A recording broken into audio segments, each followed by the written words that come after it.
तो चलिए शुरू करते हैं। आज हमारी एक्सरसाइज नंबर 3.3 है, ठीक है ना।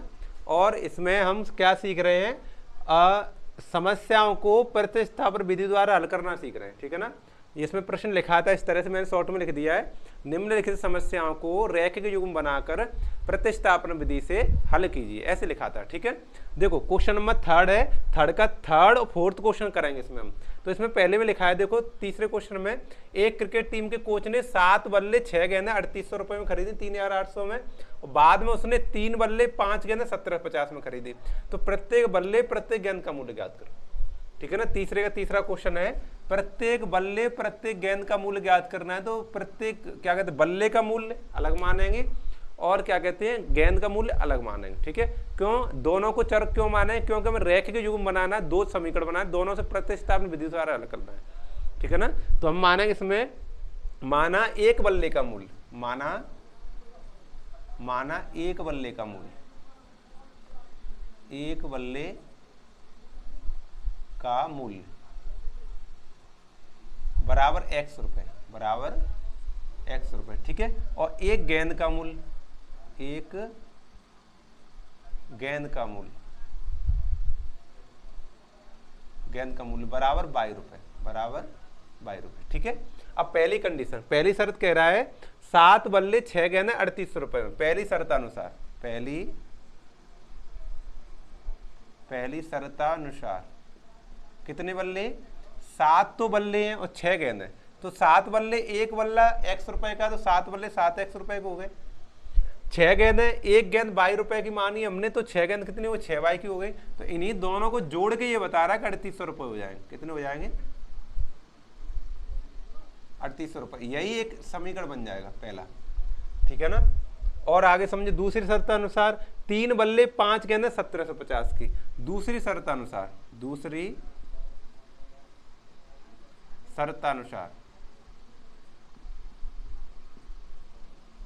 कितने, 3 बल्ले हैं 5 गेंद, 3 बल्ले 3x रुपए की और 5 बल्ले 5y रुपए के, बराबर 1750।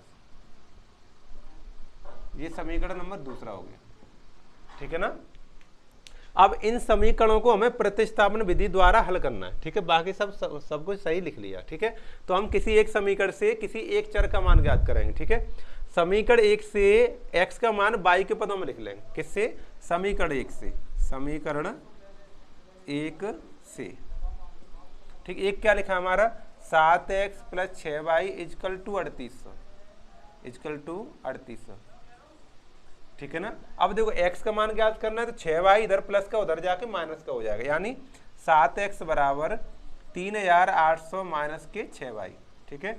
अब तो x का मान ज्ञात करना, 7 का गुणा हो रहा है, तो अब भाग लग जाएगा, यानी x बराबर 3800 माइनस के 6y बट्टे 7। ये हमारा समीकरण नंबर 3 हुआ।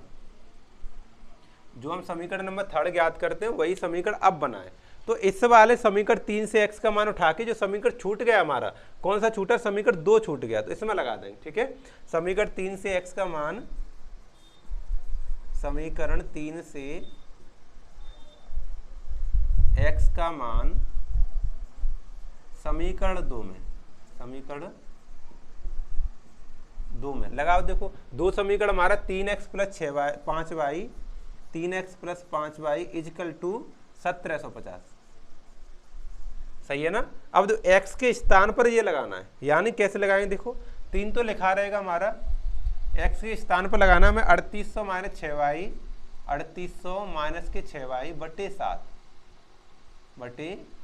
ठीक है, ठीक है ना। ये लगा रहा है, ये x का मान, और क्या लिखा है फिर, 5y + 5y कोष्टक बंद प्लस 5y बराबर 1750, ठीक है, लग गया। अब इसको कैलकुलेट करेंगे, 3 का इसमें ऊपर मल्टीप्लाई करेंगे, तो पहले 3800 में करेंगे तो 0 0 3 8 24 2 3 3 9 2 11 11 या 400 माइनस 3 6 18 18y बटे 7 प्लस 5y के नीचे 1 लगा लेंगे, क्योंकि एलसीएम लेके हमें हल करना पड़ेगा, ठीक है। इधर 1750, 7 का 1 का लासा ले लेंगे, 7 आ जाएगा, और 7 से करना 1 बार जाएगा, 1 का इसमें गुणा करें तो इतना ही आएगा, 11 या 400 माइनस के 18y, ठीक है, प्लस समझो 1 से करें 7 बार जाएगा, 7 का 5 में करें 7 पर ना 35y और इक्वल टू 1750, ठीक है। अब देखो इधर 18 बाई ऋण का है, 35 बाई धन का है, 35 में से 18 घट जाएंगे तो 111,400 प्लस के 35 में से 18 जाए 17 बचे, 17 बाई बटे में 7 इजकल टू 1750 में 1,750। अब क्रॉस मल्टीप्लाई करोगे तो 7 का इसमें ऐसे कर गुणा हो जाएगा, इसमें 1 से गुणा होगा तो कोई फर्क नहीं पड़ेगा। तो 11,400 प्लस के 17 बाई इजकल टू 7 से करो गुणा, 0 तो 0 आएगा, 7 पन्ना 35 3 हासिल, 7 7 49 3 52 5 7 5 12 12,250 12,250। इधर जो 11,400 धन का उधर जाएगा ऋण का हो जाएगा, यानी 17 बाई इजकल टू 12,250 माइनस के 11,400। 11,400 घटाओ 12,250 में से तो मेरे ख्याल से 850 बचेगा। कितना बचेगा? 600 उधर से रह गया और 250 इधर से रह गया तो 850 हो गया। 17 का भाग कर देंगे तो बाई इजकल टू 850 बटे 17, 17 से भाग करो कितनी बार जाए, 17 पन्ना 85 यानी 50 रुपए। बाई का मान 50 रुपए आ गए। बाई हमने कौन माना था? गेंद का मूल्य, एक गेंद का मूल्य। देखो एक गेंद का मूल्य माना था बाई, तो बाई का मान कितना आ गया? 50। बाई का मान उठा के हम समीकरण 3 में लगाएं तब हमारा आएगा एक्स का मान जो होगा बल्ले का मूल्य। ठीक है, तो यहाँ जगह नहीं, मैं इसको हटा दूंगा। ठीक है, ये आप स्क्रीनशॉट ले लो या फिर वीडियो को बंद करके नोट कर लिया करो। ठीक है, इतना हटाऊंगा मैं। चलो देखो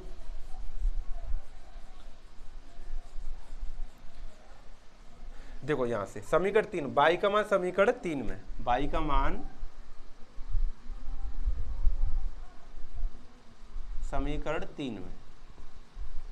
ठीक है, 3 है हमारा x बराबर 3800 3,800 माइनस के 6 बाई बट्टे 7, इतना है 3 समीकरण। तो x बराबर 3,800 माइनस के 6 गुणा 50 बट्टे 7 तो x बराबर 3,800 माइनस के कितने 6 पन्ना 30 यानी 300 बट्टे में 7। देखो 3800 में से 300 घटेगा तो कितना बचेगा?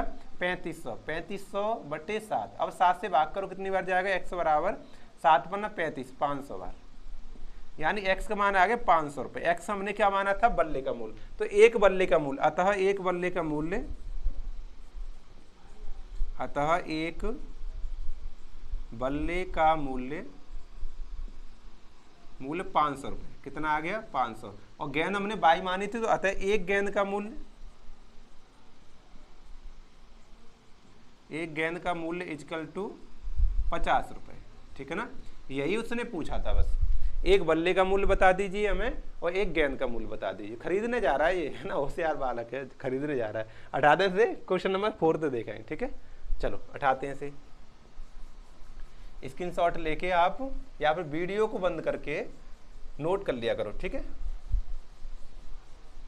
कई तरीके हैं इसमें से नोट करने के लिए, काफी तरीके हैं, एक तरीका नहीं है, काफी तरीके हैं। ठीक है,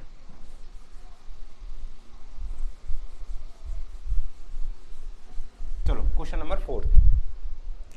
तो 4 हमारा कह रहा है कि एक नगर में टैक्सी के भाड़े में एक नियत भाड़ा शामिल है, इसके अतिरिक्त चली गई दूरी पर भाड़ा है। यानी आप अगर किसी गाड़ी को करने जा रहे हैं तो उसने बता दी 500 रुपये तो मुझे पहले चाहिए और प्रति किलोमीटर 2 रुपया या 4 रुपये 6 रुपये वो चाहिए। ठीक है ना, 500 रुपये मुझे अपने लिए पहले से चाहिए। ठीक है ना, आ रही बात समझ में? तो उसी तरह से बिल्कुल सेम। और 500 रुपये नहीं, यहाँ तो हम तुम्हें एक्स माने, वो मैं उदाहरण बता रहा हूँ। ठीक है, अब उसमें देखो 10 किलोमीटर की दूरी के लिए 105 रुपये दिए और 15 किलोमीटर दूरी के लिए 155 रुपये दिए। तो प्रति नियत भाड़ा और प्रति किलोमीटर भाड़ा ज्ञात करना है। ये क्वेश्चन अलग है, इसको बाद में कराऊंगा। ठीक है, पहले इसे कराएंगे। तो हम मानेंगे नियत भाड़ा, पहले माना टैक्सी का नियत भाड़ा, माना टैक्सी का नियत भाड़ा, नियत मतलब फिक्स भाड़ा, इतने रुपए तो देने ही देने हैं, एक्स रुपए। उसके बाद प्रति किमी भाड़ा, प्रति किमी भाड़ा अलग है, प्रति किलोमीटर के हिसाब से 1 किलोमीटर का 22 रुपए, 2 किलोमीटर का 2 22 रुपए, 3 किलोमीटर का 3 22 रुपए, क्योंकि प्रति किलोमीटर 22 रुपए है। तो पहली कंडीशन 10 किलोमीटर के लिए भाड़ा 105 रुपए। देखो आप लिखोगे 10 किलोमीटर के लिए भाड़ा 105 रुपए। कितना है? 105 रुपए। समझो 10 किलोमीटर के लिए x रुपए तो उसको देने ही पड़ेंगे, क्योंकि नेट फिक्स भाड़ा ही तो x तो देना ही देना है। उसके अलावा 10 किलोमीटर का 22 रुपए के हिसाब से और देना पड़ेगा। 1 किलोमीटर 22 का तो 10 किलोमीटर 10 22 का, यानी 10 22 और देने पड़ेंगे। तो दोनों रुपए जोड़ कर ही तो उसने 105 रुपए दिए। तो ये एक समीकरण बनेगा। ठीक है, आया समझ। दूसरी कंडीशन, 15 किलोमीटर के लिए 155 रुपए दिए। 15 किलोमीटर के लिए भाड़ा के लिए भाड़ा कितना है? 155 रुपए, 155 रुपए। समझो ध्यान से। अब 15 किलोमीटर जाएगा तो 100 रुपए तो नियत भाड़ा तो देगा ही देगा। उसके बाद 22 रुपए किलोमीटर के हिसाब से 15 बाई हो जाएगा। 15 किलोमीटर 15 बाई और रुपए देने पड़ेंगे, तो दोनों को ऐड करेगा तब ये उत्तर आएगा 155 सॉरी 155। ये एक समीकरण दूसरा हो गया। अब प्रतिस्थापन विधि से इन दोनों समीकरणों को हल करना, प्रतिस्थापन विधि से। तो किसी एक समीकरण से एक चर का मान ज्ञात करना, एक से ही ज्ञात कर ले रहे, समीकरण एक से। समीकरण एक से, समीकरण एक लिखा है हमारा x plus 10y is equal to 105। अब देखो x का मान ज्ञात करना, 10y प्लस का उधर जाएगा माइनस का हो जाएगा, तो x बराबर 105 माइनस के 10y, और ये समीकरण तीसरा बन गया। ठीक है ना, ठीक, समीकरण 3 हो गया। समीकरण 3 से x का मान उठा के इसमें जो छूट गया समीकरण दूसरा इसमें लगाएंगे। समीकरण 3 से x का मान समीकरण 2 में, ठीक है, लगाओ। देखो हमारा दो समीकरण कह रहा है x plus 15y equal to 155। तो हाँ, यहाँ इसे x की जगह पर हमें लगाना है 105 माइनस के 10y। ठीक है, इतना लगाना है x की, और 15y बगल में लिखा है 15y और इक्वल टू 55 भी लिखा है 155। ठीक है, अब जो 105 को तो 155 के पास दूसरे पक्ष में ले जाए तो इधर प्लस का माइनस का हो जाएगा, और जो 10y लड़का है 15y धन का, 15 में 10 जाए 5y बचेगा, तो यहाँ बचा 5y इजकल टू 155 माइनस के 105। तो 155 में से 105 घटाएंगे तो 50 बचेगा। 50, 5 का देखो गुणा हो रहा है बाई में तो भाग हो जाएगा, यानी बाई बराबर दूसरे पक्ष में ले जाएंगे तो भाग हो जाएगा। तो 5 से करेंगे तो कितनी बार जाएगा? 10 बार। 10 रुपए प्रति किलोमीटर, बाई माना था ना, प्रति किमी भाड़ा 10 रुपए प्रति किलोमीटर, ये उत्तर आएगा बाई का। अब x का कैसे, नियत भाड़ा कैसे ज्ञात करेंगे? नियत भाड़ा ज्ञात करें इसमें लगा के, बाई का मान समीकरण 3 में लगा दें। ठीक है, यहाँ लिखेंगे बाई का मान समीकरण 3 में। 3 क्या कह रहा है हमारा? 3 है हमारा x इजकल टू 105 माइनस के 10y। देखो x इजकल टू 105 माइनस के 10y, बस 10 y की जगह पर क्या लगाना है? 10 लगाना है। तो x बराबर 105 माइनस के 10 गुणा 10, 10 गुणा 10 यानी 100। तो 105 माइनस के 100 घटाओ 5 रुपये। 5 रुपये फिक्स किराया, नियत भाड़ा। देखो यहाँ पर अतः 5 रुपये तो पहले ही ले लेगा वो, नियत भाड़ा। नियत भाड़ा टैक्सी का नियत भाड़ा कितना आ गया? 5 रुपये। और प्रति किमी भाड़ा कितना आ गया? प्रति किमी भाड़ा है 10 किलोमीटर 10 रुपये प्रति किमी।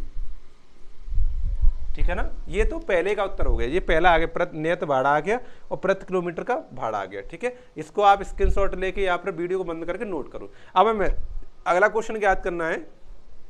एक व्यक्ति को 25 किलोमीटर जाना है, कितनी यात्रा करनी? 25 किलोमीटर, तो उसे कितना भाड़ा देना पड़ेगा? देखो अगर उसको 25 किलोमीटर जाना है, इसको हटा रहा हूँ अब मैं। ठीक है, दूसरा क्वेश्चन इसी में, अगर उसको 25 किलोमीटर जाना है तो 100 रुपये तो देना ही देना पड़ेगा, नियत भाड़ा तो देना ही पड़ेगा। उसके बावजूद प्रति बाई के हिसाब से 25 बाई और देना पड़ेगा। देखो 25 किलोमीटर यात्रा के लिए भाड़ा, यात्रा के लिए भाड़ा कितना देना पड़ेगा? फिक्स जो फिक्स किराया 100 रुपये वो देना पड़ेगा, और 22 रुपये किलोमीटर लगा था, 22 रुपये तो माना था, तो 25 किलोमीटर का 25 बाई और देना पड़ेगा, इतना रुपए देना पड़ेगा, ये मूल्य देना पड़ेगा। तो x का मान कितना आया था? देखो 5, तो यहाँ 5 लगा लेंगे, प्लस 25 गुणा बाई का मान कितना आया था? 10, तो यहाँ 10 लगा लेंगे। तो 5 प्लस 25 दाम 250, 250 में 5 जोड़ें तो कितना आ जाएगा? 255 रुपए देने पड़ेंगे 25 किलोमीटर के। कितने देने पड़ेंगे? 255 रुपए। ठीक है ना, ये आपका फाइनल आंसर आ गया, मतलब दोनों प्रश्नों के उत्तर हो गए आपके। ठीक है, तो आज हमने सेशन में देखा था एक्सरसाइज नंबर 3.3 के तीसरे क्वेश्चन के तीसरा चौथा क्वेश्चन। ठीक है ना, आगे वाले सेशन में इसमें 2 क्वेश्चन और रह गए, चौथा पांचवा छठवां, 5th और 6th, उनको और करेंगे। ठीक है, तब तक के लिए आप रिवीजन करते रहे, पढ़ते रहे। ठीक है, अध्ययन करते रहे।